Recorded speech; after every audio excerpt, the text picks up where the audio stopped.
over a year ago. Yeah, this is a long time ago. Tim Shells told us that the person we needed to talk to was Ernest Bawa from men's soccer. He tipped us off. Now, look, sometimes it takes us a while to do things because we're slow and not very smart. Yeah. But here we are today, and Ernest Bawa is here in Pod World headquarters. Ernest, thank you for finally coming over. Yeah, we finally got you here. For our belated interview that Tim Shells told us we had to do. Well, thanks for having me. I'm really excited to be here. Big couple weeks here for men's soccer, and the Tar Heels will begin NCAA tournament play this weekend. What has been going so well as y'all made a big run through the ACC tournament? I mean, I think we've always known that we were good. We know that we have the potential to be good, and it's just like a matter of trusting the coaches and trusting the process. And sometimes things don't come right when you want it. Like, it just has to build up over time. And we've seen that when we dedicate ourselves to following the coaches, following what he wants us to do, and following the game plan, and not going away from it when things get hard. Over time, we actually start getting closer and closer to where we need to be. And I think that's what's happening right now. So I think we're getting really hot at the right time, and it's always it's because that the fact that we just keep following what we need to do and not trying to change it. All right, I need a true soccer player / footballer to answer this question for me.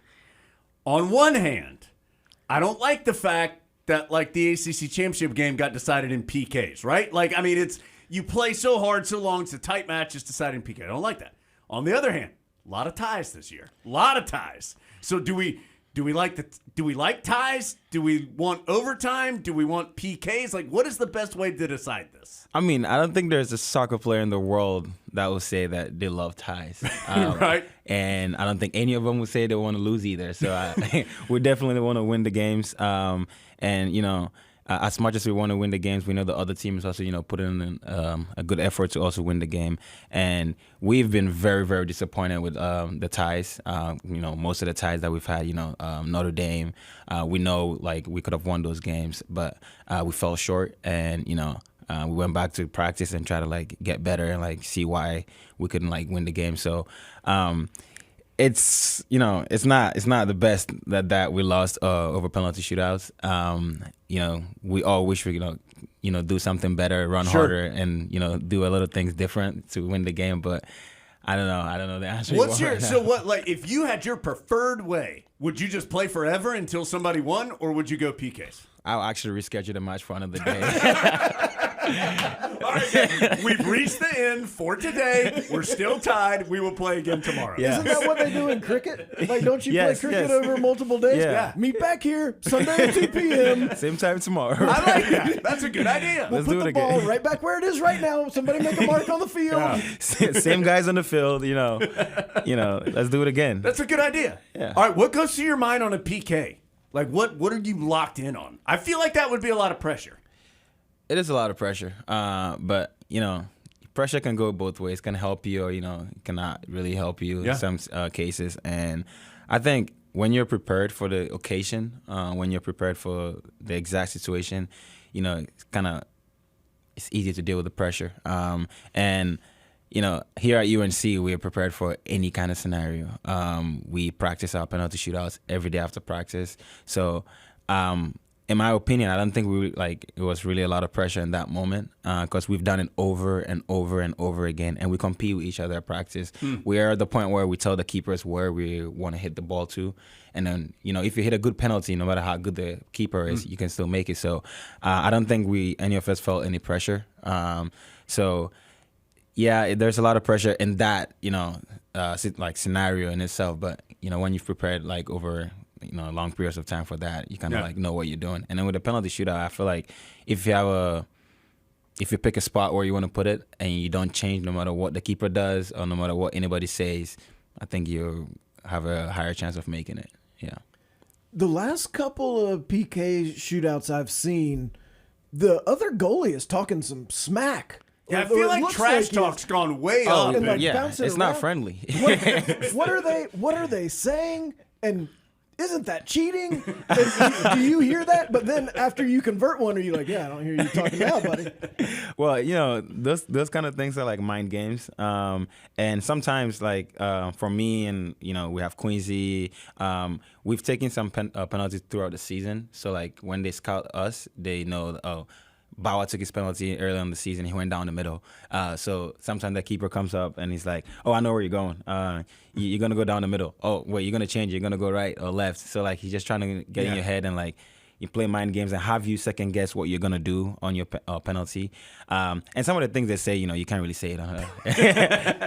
Yeah, Soccer players are mean. We're getting R-rated trash talk out there. It's not a fun place to be. Sometimes it's just trying to get into each other's head and like after you make it, you can always say something back, but until you make the penalty, like the keeper like can say whatever he wants to say. At what level does that start?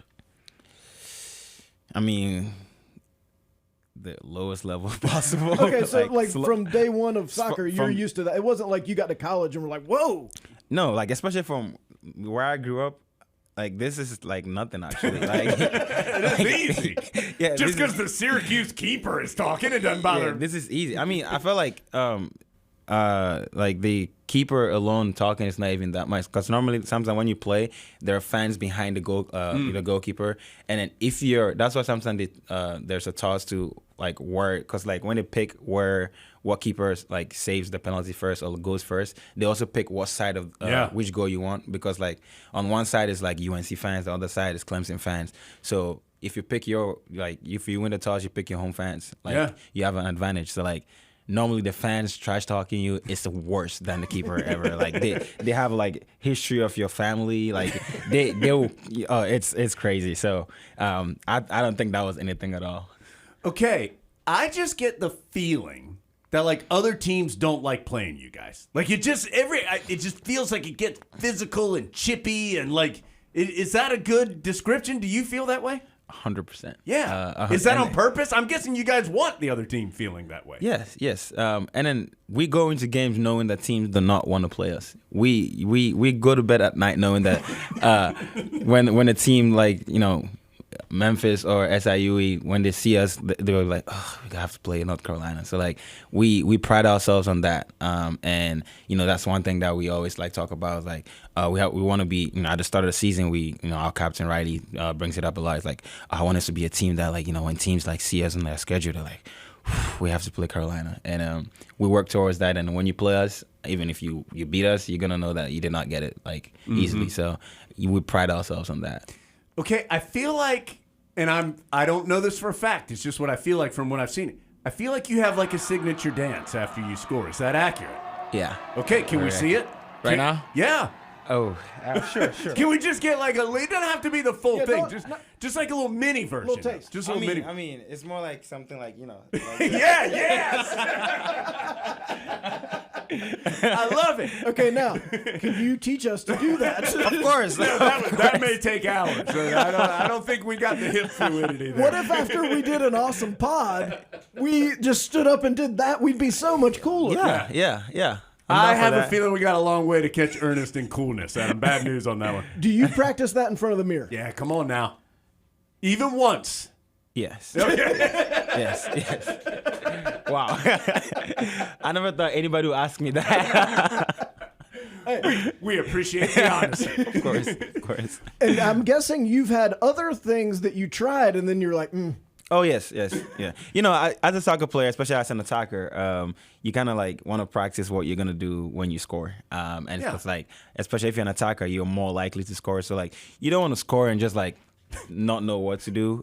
So like, you have to like have something, especially something like signature. You talked about preparation. You just want to be prepared. You got to prepare all around, everything at all.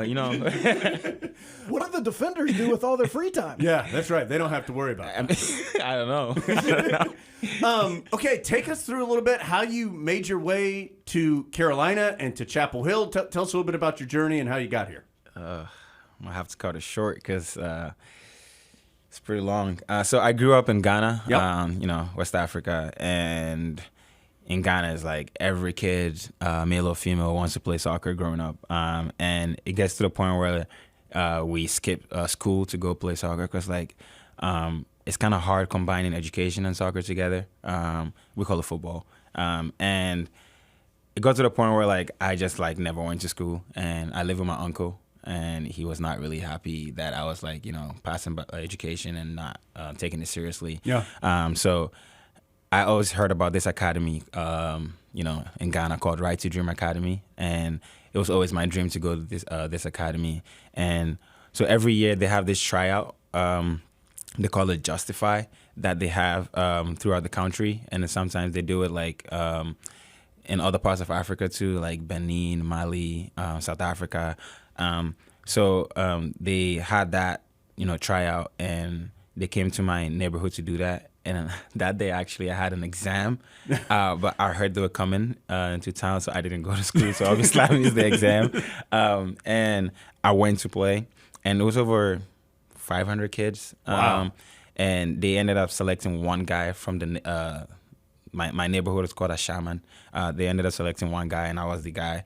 And then there are 10 regions in Ghana, so they did the same thing, like in those 10 regions on the same day. So they brought the finalists all together in the capital city. Luckily for me, I was only 2.5 hours away from the city, so that was scheduled for another day.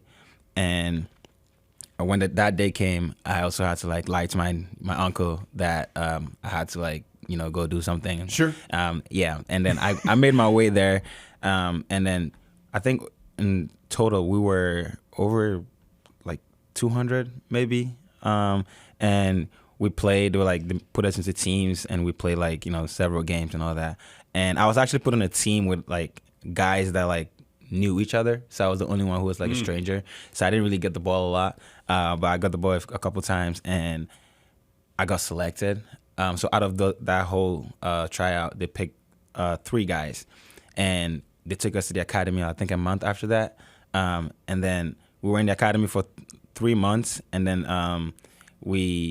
so like in the academy, like they brought kids from Ivory Coast, like all over like Africa to play together, and then they ended up selecting 2 guys out of that. So I think it was a total of like maybe 800 kids, and then ended up selecting 2 guys. The other guy actually goes to University of Michigan. His name is Michael Leon. So we were there I was there for a few years, and then I got the chance to, in 2015, to go to Europe with my team and play several tournaments, and after that, when you come back, they kind of like give you the option of whether you want to go pro straight away, or you want to go, come to the States and study and then go pro after that. And knowing my uncle, he was not like gonna let me, skip education again. So he said like I should go try to go to school first. So I decided to. I got a scholarship to go to a private school in Connecticut called Taft School. Mm-hmm. I was there for 4 years. I converted to UNC, and that's how I got to UNC. So it's like been a really weird road for me. Yeah. Yeah. When you're on the 2.5-hour journey to this tryout that might be a life-changing hour or two, what are you thinking about? Because if it goes poorly, it seems like that's not great. See, I am really grateful that was a time in my life where I didn't really think a lot. I just acted on like impulse and like what felt right. And I just, I watch guys on the TV. I'm like, I want to, one day I want to be a professional. I want to play like that. And I knew I wanted to go to Right to Dream. I knew Right to Dream could help me get close to that. And then Right to Dream was like one of the few academies or institutions that combined soccer and education together. Mm-hmm. So I knew once I was in Right to Dream Academy, I could be able to, do both of them because they're very important, especially for a kid from Africa. So on the way there, I was just so excited. Like I just couldn't even wait to get there and just start playing some soccer. And then once I got there, even when the guys were not passing me the ball, I was just so happy to be there. Like I was just happy to be there. I was just running around. There was a few moments where I was like frustrated here and there. Also, I didn't really have a lot of money, so I couldn't get lunch because I used all my money on the fare to get there. So I didn't get lunch. I didn't get dinner, but I just was happy to get there and play. And then I ended up getting selected, and it was like the best day of my life.